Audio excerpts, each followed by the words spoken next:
Il y a 3 semaines, le gouvernement algérien a mis en place un système de soukouk pour effectuer une levée de fonds.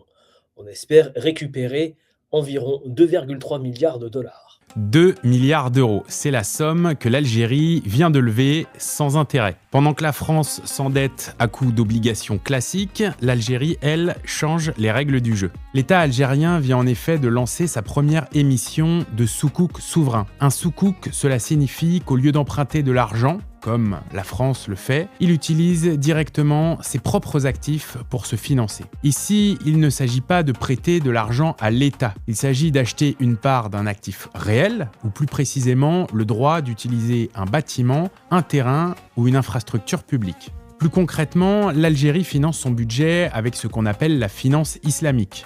En clair, l'État ne s'endette pas, il fait travailler ses actifs réels pour se financer, sans intérêt, avec une finance toujours liée à quelque chose de tangible, pas avec de la dette abstraite. Résultat, il n'y a pas d'intérêt, mais il y a quand même 6% de rendement par an. Et alors, comment est-ce possible ? En fait, l'État met ses bâtiments publics sur la table, comme des terrains, des administrations ou des infrastructures. Les investisseurs, eux, achètent le droit d'usage, et en échange, l'État leur verse des loyers, et non pas des intérêts. À l'arrivée, l'effet économique est le même qu'une obligation classique. Sauf qu'ici, tout est structuré sans riba, c'est-à-dire sans gagner de l'argent simplement parce qu'on a prêté de l'argent, ce qui est interdit en finance islamique. En plus, ces revenus sont exonérés d'impôts. Mais alors, pourquoi maintenant ? Tout simplement parce que les finances sont sous pression. Déficit massif, réserves épuisées et une dépendance au pétrole qui reste énorme. Bref, ce que fait l'Algérie aujourd'hui, la France ne l'envisage même pas, car elle dépend totalement des marchés financiers et des taux d'intérêt. L'Algérie teste une finance alternative, plus politique, plus culturelle et surtout plus locale. Si vous souhaitez voir d'autres vidéos sur l'économie et la finance, abonnez-vous à notre compte. Vous l'aurez bien compris, la politique économique de l'État algérien consiste à obtenir une croissance nette, pérenne et non dopée à la dette. C'est moins impressionnant financièrement que d'emprunter avec intérêt. Et quand on veut avoir une souveraineté politique, il est obligatoire d'avoir une souveraineté économique. Aujourd'hui, le système de soukouk génère près de 1000 milliards de dollars dans le monde. L'Algérie fait partie de ces pays musulmans à appliquer la charia pour encadrer la réglementation concernant les emprunts bancaires. Au-delà de se protéger contre le phénomène d'usure et d'un emballement de la dette, il présente plusieurs avantages. Une circulation permanente de la masse monétaire et ainsi éviter les phénomènes de spéculation.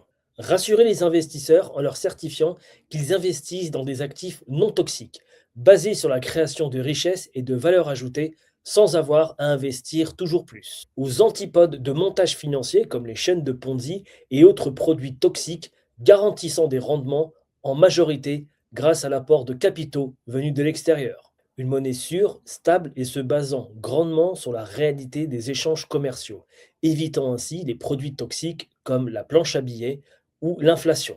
Une monnaie sûre, stable et dont la quantité émise sur le marché correspond à la réalité des échanges commerciaux, s'éloignant ainsi des fléaux comme la planche à billets, l'inflation, créant par la suite certains produits toxiques comme l'argent-dette. Dans le cas de l'Algérie, l'objectif de ces soukouks est aussi de mettre à terme fin à ce qu'on appelle le marché parallèle. Et contrairement à ce que certains charlatans disent à propos du PIB de l'Algérie, non, il n'est pas gonflé artificiellement. Au contraire, il est sous-évalué car le marché noir est un marché non observable, non identifiable et donc non quantifiable. De l'argent bien plus utile pour être investi dans le circuit économique algérien et booster davantage les capacités de l'État à moderniser ses infrastructures tout en assurant le capital de ses épargnants.